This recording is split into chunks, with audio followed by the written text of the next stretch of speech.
ഇൻഷാ അല്ലാഹ് വരുന്ന ഡിസംബർ 18 അടുത്ത സ്വലാഹത്തിൻ്റെ അന്ന് മലപ്പുറം റോസ് ലോഞ്ചിൽ വെച്ച് മഹാനായ ബഹ്റുൽ ഉലൂം ഒക്കെ ഉസ്താദിൻ്റെ സെമിനാർ പകൽ നടക്കുന്നു. 1 മണി തൊട്ട് 3 മണി വരെ ഇൻഷാ അല്ലാഹ്. ബഹ്റുൽ ഉലൂമില്ലാത്ത ഒരു കേരളം ഇന്ന് നമുക്ക് സങ്കല്പിക്കാൻ കഴിയില്ല. അപ്പോൾ ബഹ്റുൽ ഉലൂമാണ് ഈ മഴ നട്ടുപിടിപ്പിച്ച അന്നൊലിപ്പിച്ച കണ്ണുനീരാണ് ഇന്ന് ഞാനും നിങ്ങളും ആസ്വദിക്കുന്നത്.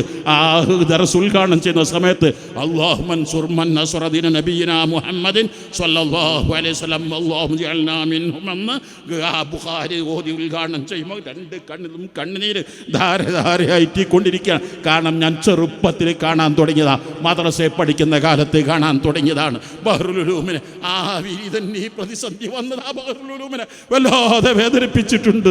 അന്ന് അങ്ങ് ദുആ ചെയ്തതാണ് അല്ലാഹു മൻസുർ മൻ നസറ ദീന നബിയിനാ മുഹമ്മദിൻ സ്വല്ലല്ലാഹു അലൈഹി വസല്ലം അല്ലാഹു ജഅൽനാ മിൻഹും.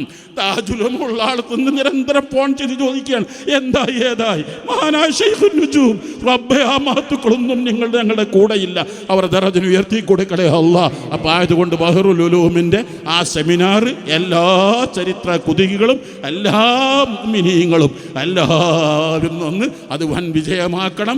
അവിടെ ബഹ്റുൽ ഉലൂമിനെ ചരിത്രത്തിൽ രേഖപ്പെടുത്താൻ നമുക്ക് കഴിയണം.